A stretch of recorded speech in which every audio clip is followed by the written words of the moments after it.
Magpaligo tayo guys para preparasyon na rin yan.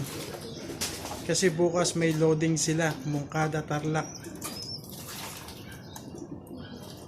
Kailangan presko sila at kondisyon dahil malayo-layo na rin ang Moncada Tarlac. Yan, sige, papresko kayo.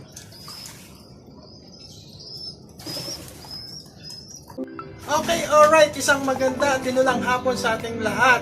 Katatapos lang natin magpakain ng ating mga warrior na ilo-load natin mamaya sa Asuncion Station ng MMFC para sa Moncada Tarlac. Samahan nyo ako mamaya sa ating paglo-load. Yan, loading tayo for Moncada Tarlac.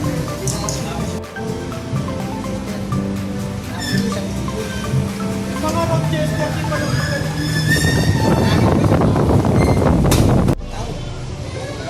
yan, jolot siya, no? Siguro yung sa amin, ano, sa derby na. AKA Billy Bitbit. Yun, no?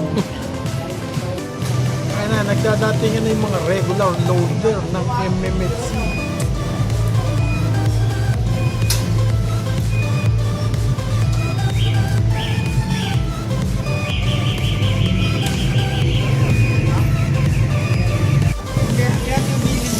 Yan, no? Dadatingan na yung mga loader ng MMFC. Party 5 seconds.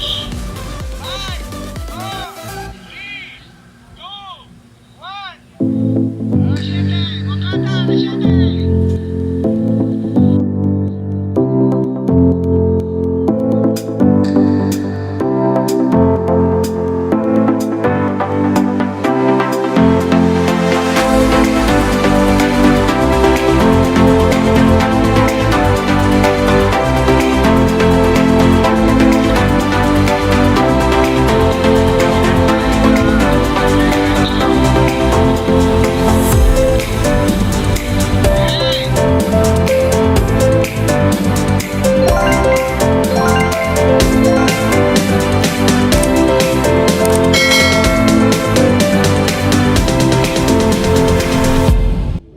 Okay guys, time check 8:45:37. Kakit lang natin nandun para mag-abang sa Moncada training.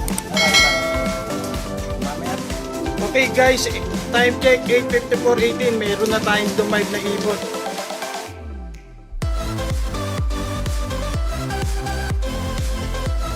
Yan guys, yung finisher natin ng south, ang first grabber natin. Ayan, nasa loob na siya.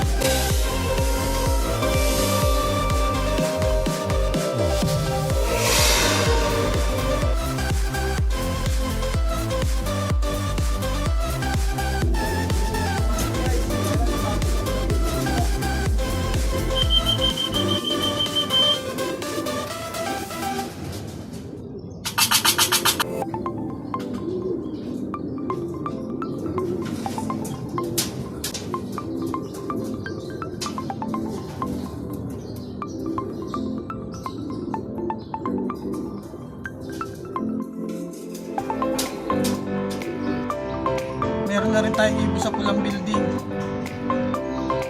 Yan guys, as of 9:06:55, 4 na yung ibon natin sa loob at 4 din sa labas. Bali 8 na ang ibon natin. Ayan sila. Ayan, nakita ko na si Puti. Ayan na si Puti. Tsaka yung 8 siya magpakpak.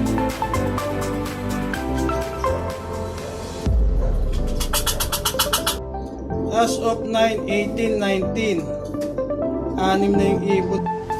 So, bali, kumpleto na yung ating mga warrior kasi mayroon pang 3 daw sa pulang building. Ayan guys, yung kapatid ni Puti pumasok na rin. Ayan guys, bumaba na rin yung sinyong bengal na natin. Ayan guys, bumaba na yung sikulit. Ayun sikulit. Yun. Finally, pumasok na sikulit. Kaya sentro na ng mga warrior natin. Yan guys, at exactly 9:48 AM. Centrum complete na tayo kaya pinainom na natin sila. Tapos konting pahinga, tutukain na rin natin sila. Yan guys, tapos na tayong magpakain ng ating mga warrior na itim training sa Moncada Tarlac. So dito ko na muna tatapusin ang video ito, at kung bago ka sa aking channel, don't forget to like, share, and comment. Hit the bell notification button para updated sa mga darating na video. So ang nangyari is 9 out of 9 na naman tayo sa Moncada training mga kalapatids at kabarangay Mag-ibon. So hanggang sa susunod, keep on watching my video. Salamat at ingat mga kabarangay at kalapatids. Hanggang sa susunod. See ya!